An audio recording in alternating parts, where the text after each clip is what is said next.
Well, greetings, everyone, and welcome to today's editorial webcast, Active Directory Deep Dive, Top Issues, Tips, and Gotchas from the Experts. This event is sponsored by Enzoic and presented by Redmond Magazine. My name is Leif Lowe, and I'll be your moderator today. Thank you all again for joining us. Well, Active Directory, or AD, is certainly it's like the personnel file of Microsoft Windows. The library that manages password policy and access to enterprise resources like applications or devices. It's therefore the highest priority to ensure access control to a service as critical as AD.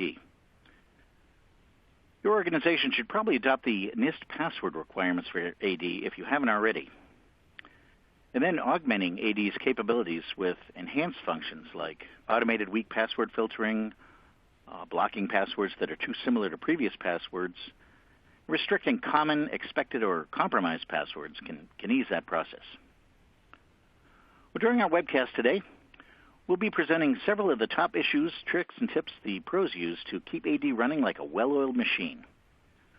We'll also discuss several common missteps you can easily avoid. You'll come away from today's webcast armed with tips and tactics you can work into AD to ensure smooth operations and continued security. Well, before I get rolling, just have a few housekeeping items to cover. If you'd like to submit a question any time, which we strongly encourage you to do, just look for the question field to the left of the slide window. Type your question in there and hit submit, and we'll get to as many of those as we can at the end of the presentations. Also, I want to let you know this webcast is being recorded and will be archived for future viewing. Starting tomorrow, you'll be able to access the replay using the same link you used today, so you can review it again or pass it along to share with a colleague. Now I'd like to introduce the speakers for today's webcast. Later in the presentation, we'll be hearing from Josh Horwitz, who is the Chief Operating Officer for Enzoic. Our featured speaker today is John O'Neill, Sr. John is the Chief Technologist for AWS Solutions. During his more than 20 years in the IT industry, John has worked as a consultant, architect, executive, speaker, and author. He's been involved in multinational networking, messaging, and communications projects. He's also been honored as a multi-year Microsoft MVP and NEOSA's CIO of the Year Award. Thanks again for joining us today, John. My pleasure, Leif. Always love being here. Indeed. Always great to work with you. Well, John and I will be discussing some of the factors and best practices around smooth and secure AD operations. Well, thank you all again for joining us today. And now, John, let's begin our exploration of some of the critical issues around securing AD. Now, ensuring AD security is critical, considering how important it is to running Windows. Let's dig into some of the NIST password requirements and guidelines.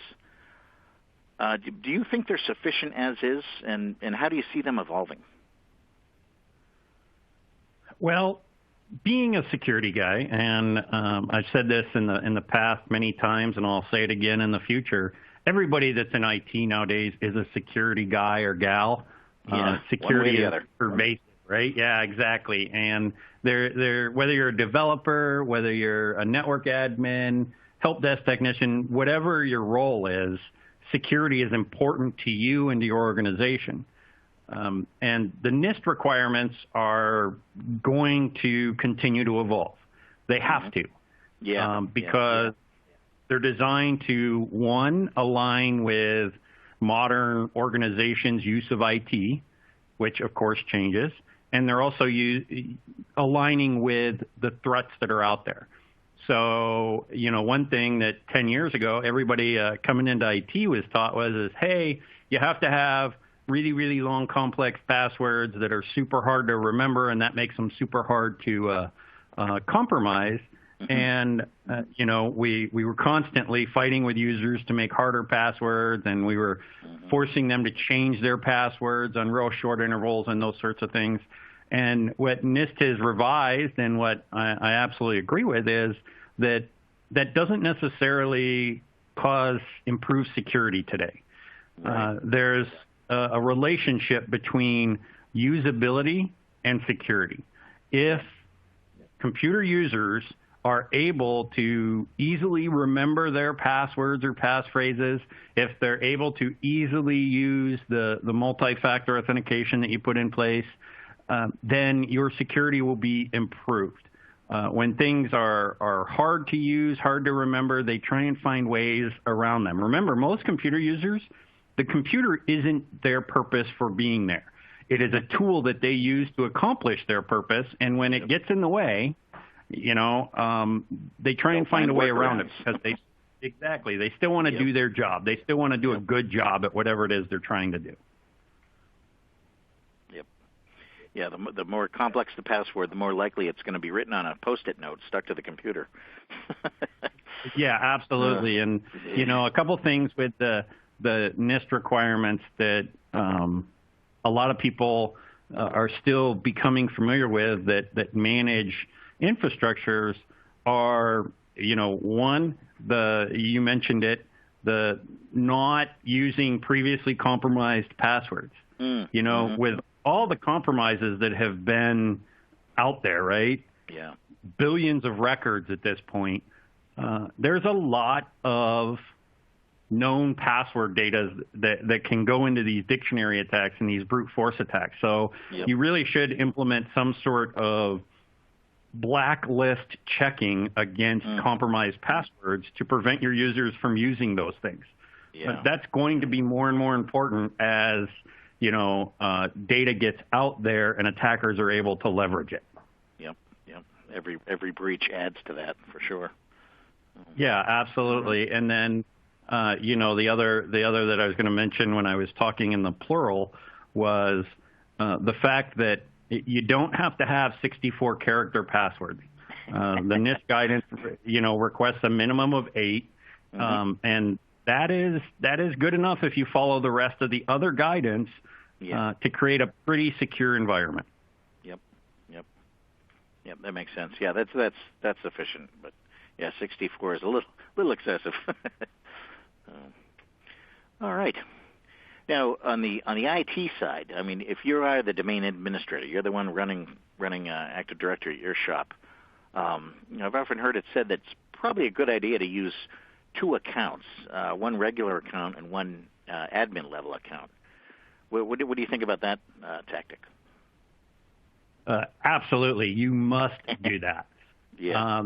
With the current threat landscape and malware and ransomware and everything else you have going out there, you cannot risk a live domain admin account being used for normal everyday practices. In fact, one of the things that really is like nails on a chalkboard to me is when I get a call and it's, we're installing this software and it has to run as an admin or a domain admin. And I'm like, really? It needs the ability to restart the spooler service or modify the bit service? And they go, no, then it doesn't need to be a domain admin. It doesn't need to be able to touch everything, right? The problem is the developer or even sometimes the implementer has never bothered to go through and learn exactly what does it need and give it only that. The principle of least privilege is really important here, right? I call it my start small and grow approach. You start with the minimum you can think of, and then you add, little Legos to the construction to give you what you need and absolutely nothing more.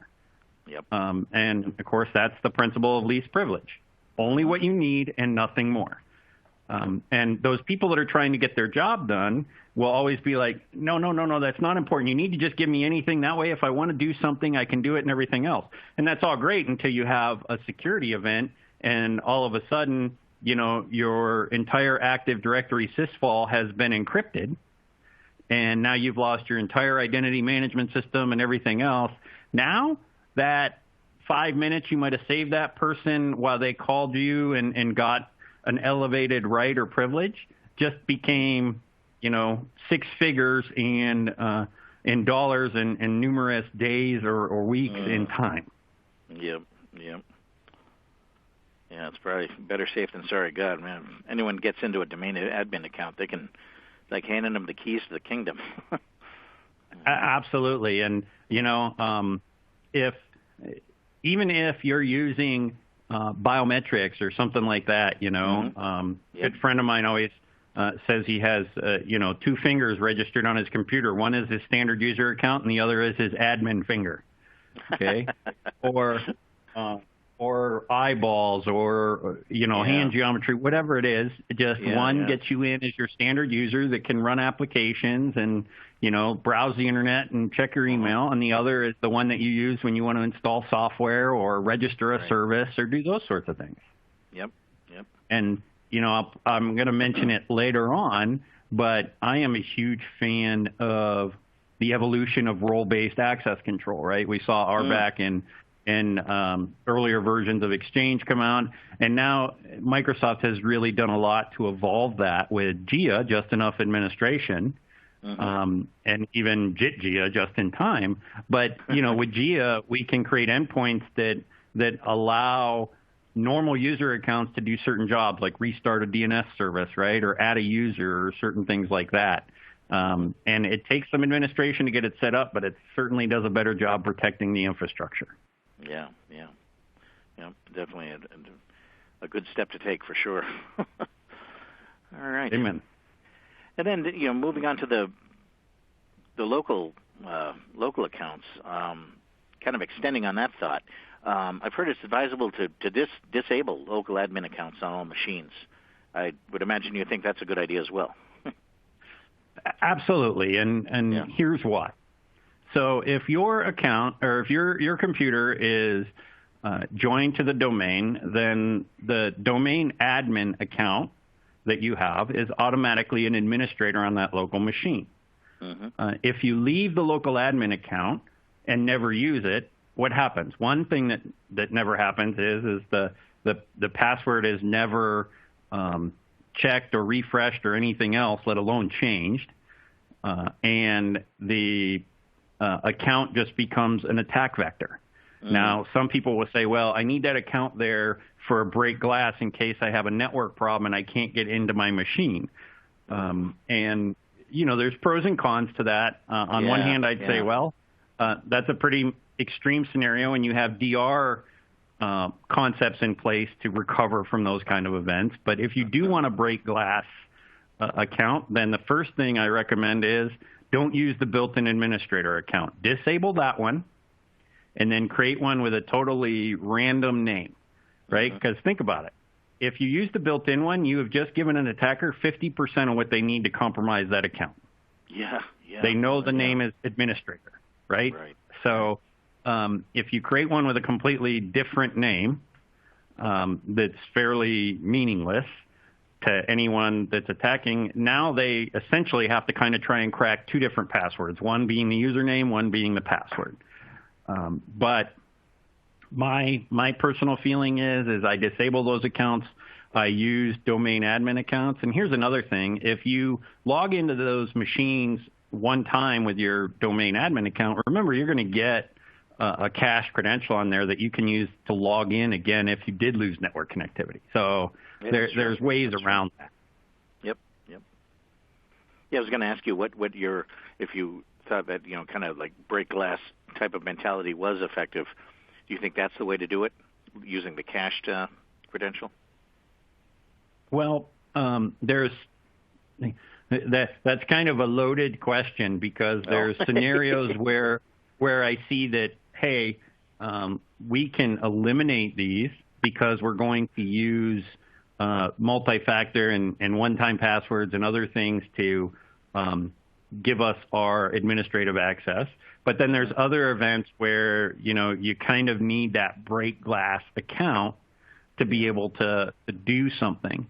And one of the ones that I see that is kind of a big issue on a related note is the enterprise admin account. Just like those local admin accounts, a lot of times the enterprise admin account in an AD infrastructure is either left enabled and dormant, which again is a problem, or it's used when it's not necessary to use it. Right? You don't need to be using something that can, totally delete your AD infrastructure or blow away Exchange FSMO roles in your messaging infrastructure, any of those things, to install WinZip. But yet I see it happen. It's important to remember that AD is your identity management, right? And when we talk about security, we're really talking about, the identifying who you are, right? Figuring out what authorizations you have, and then giving you access to those things. Well, it all starts with AD. And another thing I'll mention about AD is those people that are using AD, but then they have other systems that have built-in local password or identity management databases. Do your best to get them integrated with AD. You don't want multiple identity management sources. You want one that is the root of all your identity management. Right. Yeah. You don't want to offer additional attack vectors, that's for sure. Absolutely. Somebody forgets to change something in one thing or another thing. And, and I mean, I extend that not just to different pieces of software, but extend it to things like firewalls and switches, integrate them with Radius or AD authentication, because with Radius you can, of course, use NPS and connect it to AD. But you want to get it to where users are using a credential that is stored and maintained in one singular place. Right. Makes perfect sense, indeed. All right. Now, what are some of the other special steps that organizations should take to really better secure their domain admin accounts? Are there any other high-level strategies they should consider? Well, one of the things that I'm a big pusher of these days is multi-factor authentication. If you're not using it for general user accounts, you should certainly be using it at least for your admin accounts, particularly your domain admin account. Yep. Remember that if somebody compromises a machine with a domain admin account, they have access to your entire network. So how much damage is going to be done? How far is it going to spread before you even realize there's a problem? Usually it doesn't sit dormant on that machine, whether it be a piece of malware or an actual attacker. The first thing it does once it gets a foothold is start beating on every other door and window it can find. Yep. Exactly. And with a domain admin account, the world, as far as your domain goes, is pretty much open to them. Yeah. Yep. Like leaving open the door to a bank vault.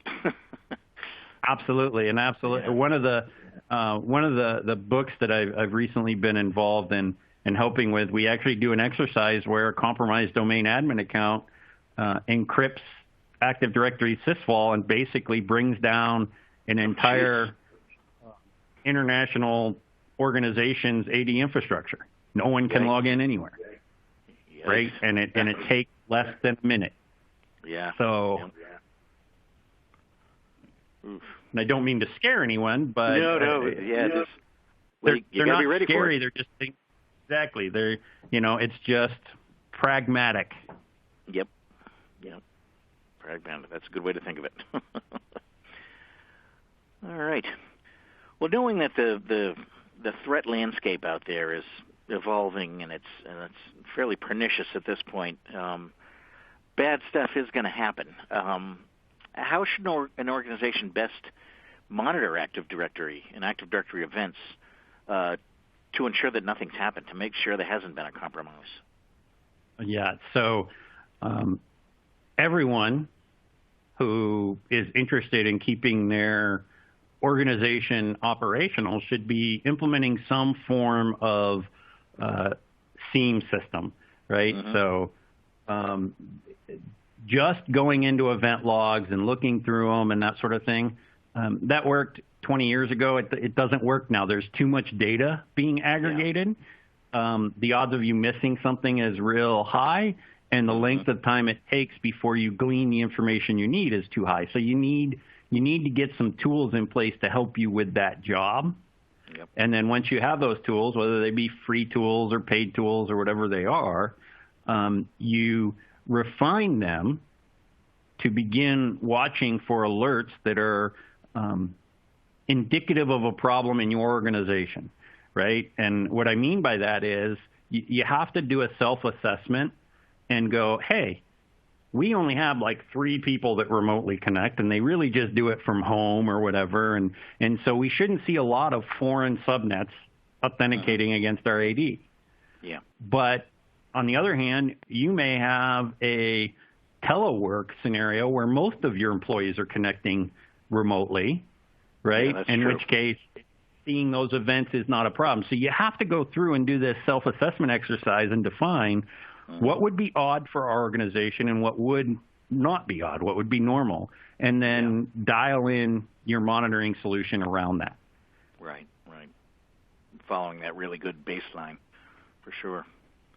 How often should an organization update that baseline, that kind of baseline activity level? Well, most organizations are going to get some form of audit at least annually, right? If they're public or if they're private even, there'll be some sort of audit. And most financial audits nowadays insist upon at least some level of IT audit because you can't really use the financial systems without, for instance, AD there to authenticate against. So because of that, I would say that your self-assessment should occur at least on that schedule. So if it's annually that you get audited, you should at least do it annually.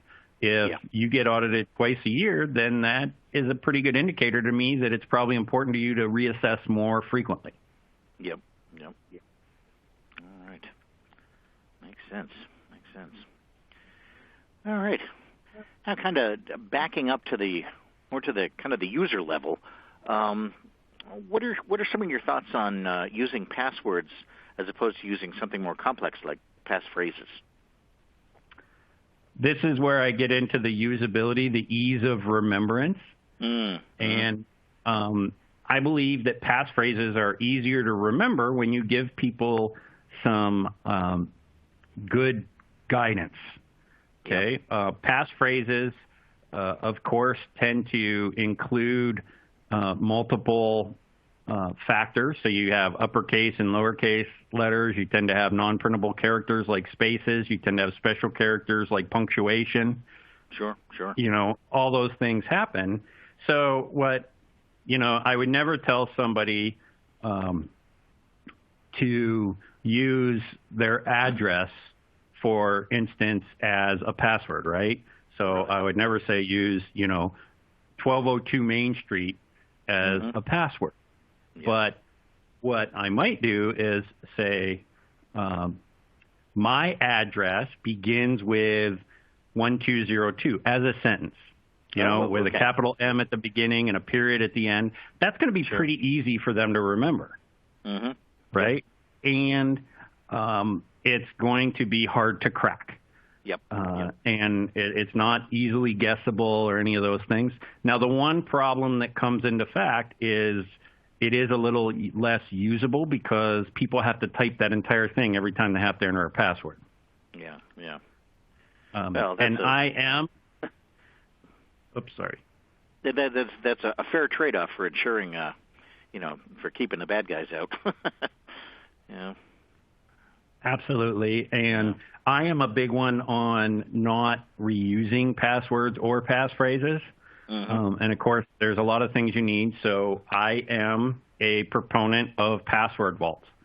Just like in my house, I have, some important documents and things like that, and I put them inside a fire safe. Right? And I don't necessarily have to remember the exact file, because once I open up the fire safe, I can kind of look through and find the file I need. But a password's kind of the same thing. If you get a good password vault and you lock it up real heavy with multi-factor authentication and a good long passphrase, you can use it to store unique passwords for all your other stuff. And a lot of them, like LastPass, for instance, will generate secured passwords for you.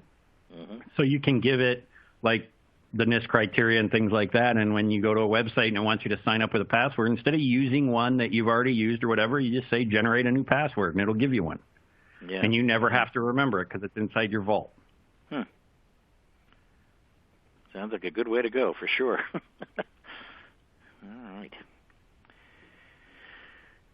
Yeah, because and one last thought. Sorry for jumping back in, but sometimes I'm asked, why is that kind of recommendation important to an organization? Why should I worry about that as our AD administrator? Well, the biggest reason you should worry about that is because if people are reusing passwords, odds are the password they're using for their domain account is being reused. Yeah. And I want you to think about it is only as strong as the weakest website upon which they've used it. Yeah, that is true. That is true. That's a great way to think of it. Yeah, and maybe they visit some sites that aren't exactly top shelf sites, if you know what I mean, and they create accounts on those sites, and those sites don't even need a breach; they just sell their credential data. That's happened. Well, that gives a database for an attack to come against you. So you really want to get your users out of the habit of reusing passwords. Yeah, that's for sure. And there's certainly enough examples to kind of put the fear of God into them. Yeah. Sure, that's for sure. All right. Now looking a little farther out on the network, what would you say are some of the best practices for protecting and monitoring DNS accounts and DNS servers? Okay, this is a big one, right? Because DNS is so core to the function of Active Directory. It always has been. Yep. And so there are some definite things here that can be improved.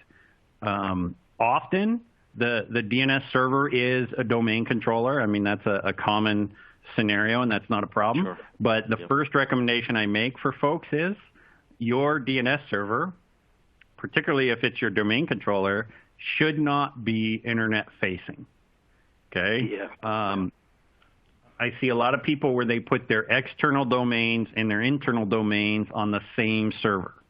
Yeah. So when they have people that want to hit their website or send them an email, those requests are actually coming through their firewall and touching the same server that has their internal DNS infrastructure, and possibly, as I mentioned, if it's a domain controller, their global catalog and all sorts of different things there. So separate those out, put them on somewhat of a guarded fabric, if you will, a section of the network that can't necessarily talk to all other parts of the network. One thing I do when we have organizations that need kind of differing levels of security throughout them, so say it's a manufacturing environment where you have the office and then you have the plant floor, right, where you have production going on, that one is driving your revenue, and two is also using machinery that could hurt somebody if it was told to do something wrong. Sure. So you want to separate that. So it's still all one DNS infrastructure, but I create VLANs between them. I put a DNS server, a domain controller on both sides, and I only allow DNS and AD traffic to go between them. Right? So I'm narrowing it down to a very few subsets of ports, and then everything on that more secure side is just going to operate over on that side. Another benefit of that is if there is a problem on the office side, I can basically cut one link and the problem goes away. Right. Kind of insulate the DNS servers. Exactly. Yep. And as far as external DNS servers go, DNSSEC is certainly something that all of us should begin looking at as a way to secure this technology that was developed in an era where they couldn't even imagine us having the scope and size of networks that we have, or the security threats that we have, right? I mean, that's the problem with SMTP email and DNS and all these things, is they were designed in an era where Well, let me give you an analogy. You wouldn't take a Model T car right now and say, hey, that's the perfect car to drive down the freeway and go cross country in. Yeah. Yep. Because everybody on the freeway that's going 70 some miles per hour is probably not going to be happy with you and might run into you and all sorts of things. Well, why didn't they make the Model T go faster? Why didn't they make it safer? Well, because one, they were limited by what they had available to them engineering wise, and two, imaginations only go so far. Yep. So, and they didn't have to back then. Yeah. So we have to evolve and start modifying these things. A lot of AD infrastructure today is almost 20 years old. I work on some AD infrastructure that was implemented in 2000. Oh, geez, yeah. Yeah, that's a great metaphor, the Model T metaphor. I like that. Thanks. Makes perfect sense. All right. Well, is there anything else you think we might have missed, or anything else you want to touch on when it comes to ensuring smooth and secure AD operations? The only two things I want to throw out there. Sure. Well, actually, there's three. One is multi-factor, right? If you're finding reasons to not go with multi-factor, then I encourage you to look at it from a different angle. Look at it from the angle of why you should rather than why you can't. Why you shouldn't. Okay. Instead of why is it impossible for me to do this? Look at how do I make this possible, because it will benefit you.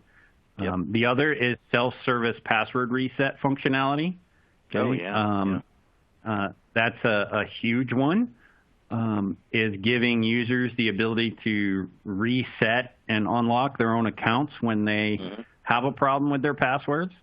Yep. And then the final one on an AD architecture, I know we've talked mainly about security today, but on an architecture, make sure that if you have multiple network segments and subnets and things like that, that you're monitoring and configuring your system so that your clients are logging into a DC that is local to them and is not hunting, over your wide area network when there's a domain controller one segment down kind of thing. Right. That will save you a lot of troubleshooting. Yep, definitely. Yeah, it'll help both operationally and from a security perspective, for sure. Absolutely. For sure. All right. Well, thank you very much, Sean. Those are some great insights, some really good strategies and tactics for operating Active Directory. All right, and now I would like to hand things over to Josh Horwitz, who will tell us a little bit more about Enzoic's take on securing Active Directory. All right, take it away, Josh. Great, thanks. Great conversation, guys. Enzoic is a cybersecurity company focused on compromised credentials and securing organizations. And we're going to talk a little bit today about those NIST guidelines that were part of today's conversation. And, there's some real benefits here that is kind of the opportunity that organizations have that will, as John said, improve security, address usability, because you'll see them directly related to improving the experience for your end users, and also improve the experience from a budget perspective. Before jumping into how we go about doing it, I wanted to just talk for a second about the why. I think we've all seen the massive increase in data breaches, and the key point that I wanted to mention here is that of all of the different types of attack vectors that are out there, 81% of those hacking-related data breaches are leveraging stolen and weak passwords. Microsoft Security has specifically said it just takes one compromised credential to be the entry point for a legacy application and to be the cause of a data breach. So it's compromised credentials are a real cause of the problem. Some great conversation, John. We agree completely with your point about the value of MFA. The reality is not every organization is there, and there are reasons. We support it. When you look at what NIST is saying specifically, they talk about the importance of having multiple layers of security. So the whole premise of MFA is multiple factors. And today, 82% of North American organizations have not yet put MFA in place, according to a LastPass survey that was done. We believe that MFA is great, but what you want to do is make sure that you harden that password layer so it is there and it's doing what it is supposed to be doing. And we'll talk a little bit more about that. The other thing that we'll bring into this part of the conversation is the elimination of periodic password reset. You mentioned that very briefly at the beginning. We see this as a huge opportunity. If you look at the NIST recommendations, also Microsoft and SANS are all saying that the periodic password reset is an outdated practice at this point. Basically, if a password hasn't been stolen, there's really no need to expire the password. And frankly, if the password has been stolen, any delay, just even a couple days, there's so much that attackers can do. What the research has shown is that forcing password resets regularly leads to poor password practices by users because they work hard to remember that complex password, and if you're forcing them to change it, they tend to just make small modifications to it. So if we'll look at the actual recommendations from NIST, this is something that's explicitly there and as we see as one of the opportunities. Not required, but one of the opportunities.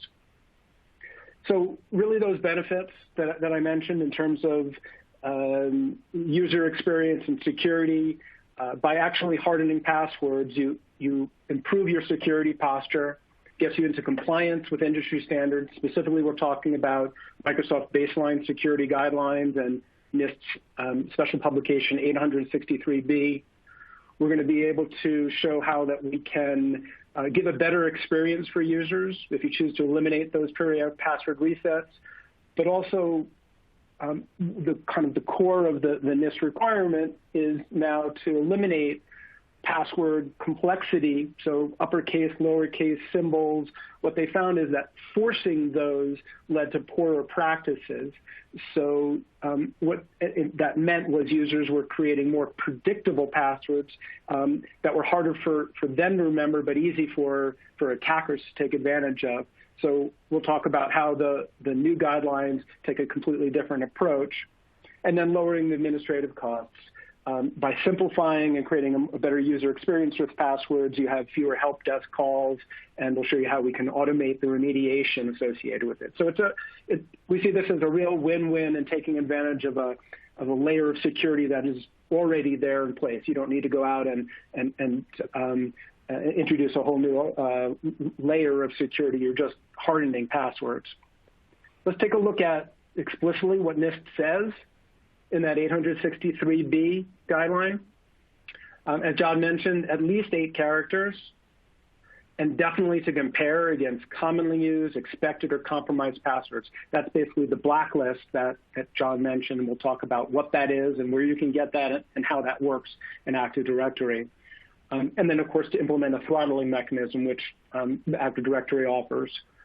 And then on their should nots, they specifically say should not impose composition rules. The research showed this, and it was, I think, a surprise to the people that came up with those initial guidelines that forcing a combination of symbols, caps, and numbers didn't actually make for secure passwords. And then should not require passwords to be changed unless there is evidence of compromise, so no forced periodic password resets. That one still is, I think, being digested by the industry. But if you actually look at the research, this is all research-based, that's why NIST came up with what they did. So what is Zoic? What do we offer that's related to this? We have a very simple Active Directory plugin. It addresses the 2 use cases that were implied in what I've explained so far. The first is when passwords are being created or reset. We do a real-time check. It uses what's called a password filter object. It's a standard Microsoft object, no changes to anything. It just fits in the standard model to check passwords against our compromised database. And we do that in real time using a secure partial hash comparison approach, which I'll explain in a moment.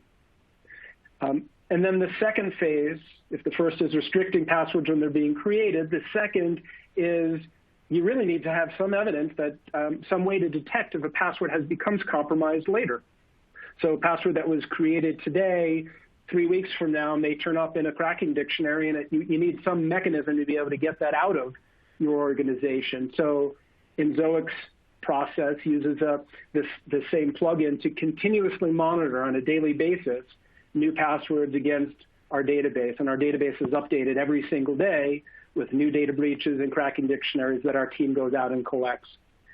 And then what we're doing here is we're automating the remediation when that compromised password is subsequently detected. So what that means is you can force a user to reset their password on the next time that they log in after that detection has occurred. We, of course, will send a notification to either your help desk or to the user. This is all the portion that I'm describing here is configurable for you. So you can set even a timeline to say, well, if they don't change it in the next 24 hours, then next time they log in, it's going to force them to change it. Or you can go ahead and use that time delay and then actually go ahead and disable the account. Or you can just send out a notification and then just kind of take a nag-based approach to it. So basically what we're doing here is we're checking passwords at the time that they're being created and on an ongoing basis against a continuously updated database to make sure that strong passwords are in your organization and there are no compromised, easy-to-guess passwords. Let's talk a little bit, since our database is in the cloud. It's updated, like I said, every single day. It's a massive database, multiple billions of passwords that they're collected as part of these cracking dictionaries. So how do we do that comparison in a way that makes sure that nothing sensitive leaves your organization? We take not the password or even the full hash of the password. We just take a few characters off of that hash. Those few characters are sent to Inzoic server, and then we return back the full hashes, again, not passwords, but full hashes that can then allow the comparison to be done locally in your environment. So you can be confident that no passwords or hashes of passwords leave your environment. This comparison approach is called K-anonymity, and it's a secure way to make sure that Inzoic doesn't have any information about your organization. We don't know whether you even found a match in that case. So it's a secure approach and model for it. As I mentioned, the data is key. It's one thing to have a blacklist. I can get your blacklist today, but that's really not going to be good for you a month from now, 3 months from now. This information is changing every single day with new data breaches. Attackers are refining their cracking dictionaries. It's a constant evolving space.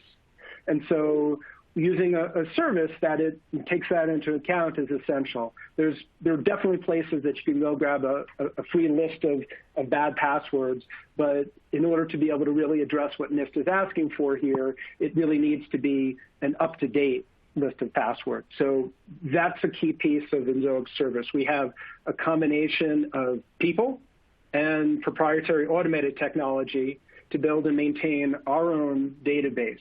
It includes cracking dictionaries, it includes databases from past data breaches, and we have a very rapid process for keeping our database up to date. The architecture, and then I'm just having last 2 slides here. The architecture is very simple, as I mentioned. It's a password filter-based model. So folks that are familiar with that process will recognize it here. You have the LSA, where password change is initiated. It makes a call to that password filter. That password filter then passes to a small service that does that hash-based comparison, as I mentioned, and then we'll continue to monitor that on a daily basis. If it's accepted, it comes back through to the user to let that password be saved. That whole process, including the call back to us, is typically a sub 250 millisecond response. So we're talking about extremely fast against a massive database Our database has been built in an architecture that allows it to be highly performant that way. So it's seamless when the user is creating a password, and we're doing that continuous check. It's a pretty simple solution overall, very easy to install. It does install in each of the domain controllers, so wherever that password is being changed, that has the nice benefit that regardless of where that password is being changed, whether it's on your mobile device, whether it's on your Outlook web access, whether it's on the desktop, or actually even at the server level itself, wherever a password change is initiated, this process helps to make sure so there's no leakage in that way. This is a simple user interface. It runs on any server that's connected to your domain controller and allows you to set that configuration. I won't go through all of the different options, but as I mentioned briefly, you've got the ability to control remediation. You've got the ability to do fuzzy matching. So if the password includes particular words or parts of words, you can define that. We've basically taken the NIST guidelines and made that the template for a very modern password filter-based approach. There are other tools out there. There's been password filters in the marketplace for decades, but this product is specifically built to address NIST. We do validation against your previous password to make sure that changes are substantial. We allow you to create a custom dictionary so that words that are associated with your service or business can be excluded from passwords. I won't go through all of the functionality here, but suffice to say this is specifically designed to address the two use cases that I mentioned from NIST: password creation checking and continuous monitoring. Very simple. I'd love to answer questions for you. We have a free 45-day trial that's available. And you can learn more, obviously, on our website at inzoic.com/active-directory for more information. Right? All right. Thank you very much, Josh. That was great. And thank you again, John. Conversations like these kind of remind me that you often hear that there's two kinds of companies: those that have suffered a breach or an attack, and those that just don't know it yet. Just want to quickly remind everyone that there is still time to submit a question if you'd like. Just look for the question field to the left of the slide window. Type your question in there and hit submit. We'll get to as many of those as we can. All right, we've got some great questions that's coming from the audience. That's we can tell we're really having a good, lively conversation. And John and Josh, I want to give you both an opportunity to respond. For this first question here, we'll start with you, Josh. Do you see most organizations eliminating password resets? Yeah, it's a great question. So it's absolutely one of the motivators for folks that are starting to explore this, because they see the business benefit, the benefit to users, and the benefits of security that I mentioned. It is in some respects, an emotional adjustment for a lot of organizations, and it's not uncommon for a certain executive or somebody to sort of be hesitant about it. I think that the trend is absolutely going to push all organizations to there. Short answer to your question is not yet, but with recommendations from NIST and SANS and Microsoft, it's absolutely coming. Right. John, did you have anything you want to add to that? Well, one of the things that I see a lot of is, many AD environments are now in a hybrid fashion with Azure AD, whether they be federated or just use AD Connect or that sort of thing. They are. So using the Azure AD password reset, self-service password reset mechanism and password write back, I've seen a lot of organizations take advantage of that and use that as an ability to kind of push the password reset out to the user, leave the functionality there, but pass it out to the user. Okay. All right. Here's another question that's more specific to your solution. So we'll start with you, Josh. If an organization has a lot of users, how would you recommend deploying this solution in such a way as not to alienate those users? Sure, great question. So one of the screens that I didn't show is the flexibility of the application for you to define the different group or OU or other segmentation of your user base in an incremental basis. So what we're seeing from some of our largest customers is basically a phased approach to roll out. Yep. Okay. John, would you have anything to add to that? No, nothing on that one. Okay. All right, here's one. We'll start with you, John. What can an organization do to kind of offset the risk of legacy equipment attached to the network that might not support some of the newer AD standards? So this is a common one. It happens a lot out there. And my recommendation is we need to air gap it, or at minimum put it on a guarded type of fabric. And so let me explain that a little bit. I want to give you a scenario. So you've got a bunch of proprietary laboratory equipment, right, and in your quality department or whatever, and it costs hundreds of thousands of dollars, and the big tester still runs on an XP machine, and that's giving you cold sweats at night.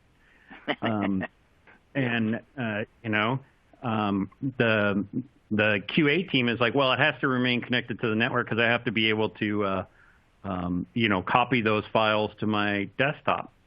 Well, this is where you have to have a conversation about cost benefit or risk versus reward, right? Yep. And the fact of the matter is they may need to use a flash drive or something else to be able to move those files. You may set up a separate Active Directory forest and domain that covers that mini network, that guarded fabric, if you will, disconnect it from the internet, from everything else, and then kind of do like what we were talking about earlier, where you create very specific conduits between them. So it has the ability to do a file share to a very specific machine over on your normal network and that sort of thing. Because really what you're trying to do is wrap some security around these very insecure things. If you can't eliminate them, then you have to protect them, right? So why does a turtle have a shell? Because without the shell, very soft. Yep. Yeah, boy, you're great with the metaphors, John. I love it. Thanks. Josh, do you have anything you want to add to that? No, I agree. He's great with the metaphors. Yeah. Yep. Indeed. All right. What are some of the, just kind of at a higher level, we could start with you, Josh. What are some of the password policies that you feel are most effective? Kind of a password broad question policies, well, yeah, sure. So, as I said, we really take it right from NIST guidelines. So making sure that it's greater than 8 characters, and if you're comfortable doing longer than that, then absolutely. Making sure that it's not compromised is really is key. The nice thing about the new NIST requirements is they've basically rolled back many of the password policies that were out there before. All of those were previously intended to try to create complexity, and really what we found in practice and what the research showed was it was more complex for users, but actually didn't make it any harder for attackers. So that's the nice thing, is you can actually do away with it, and you don't need all of that level of complexity there. Right. And John, anything you want to add to that? So you want to repeat the question for me again, just so that I have... That was just at kind of a higher level. What are some of the password policies that kind of proven themselves most effective? Then I think Josh nailed it right on the head, I don't have a whole lot to add there, so we can move on to the next question. Sounds good. All right, and this, we were talking about MFA before, John, so we'll start with you on this. Do you have any recommendations based on your experience for implementing multi-factor authentication on Windows Server domains that aren't smart card based, so that's not an issue?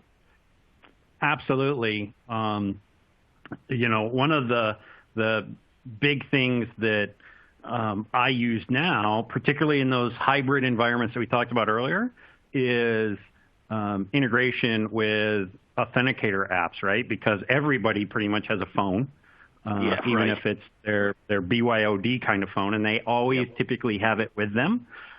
So it's easier than trying to get them to remember a smart card or a fob, and it does create a very secure second factor. Another option are things like YubiKey, right, which is a small USB device that you can kind of keep on your keychain, or in some cases, some people choose to get one and they leave it kind of unobtrusively plugged in because it's a very small device, doesn't protrude much, but that device. So yeah, if somebody had that laptop, they would have your second factor, but they still wouldn't have your first factor, and you don't have to remember to carry it with you or whatever. So again, risk reward, there is always some pick there, but those two methods, using an authenticator app on your phone, and there's a ton of them out there. Of course, Google Authenticator and Microsoft Authenticator are two big ones. Or using industry standard stuff like the YubiKey and that sort of thing. Okay, great. Josh, anything you want to add to that? Yeah, I agree with John completely on that, and I would just highlight if you go to look at the NIST standards, they talk about different characteristics of that what you have layer, which is basically what MFA, what we mean, and they specifically say watch out for simple text messages and other phone-based things that have been shown to be able to be disrupted. There's weaknesses there, and they basically specifically suggest avoiding that. That would be the only additional comment that I would make. All right. Sounds good. All right, well, that is about all the time we have for today. I want to give a huge thanks again to both John O'Neill Sr. and Josh Horowitz for your presentations today. I think we've covered some great stuff. And thank you to those of you in the audience for attending this webcast. And thanks also to Enzoic for your sponsorship. I want to thank everyone and enjoy the rest of your day. And this concludes today's webcast. Thank you.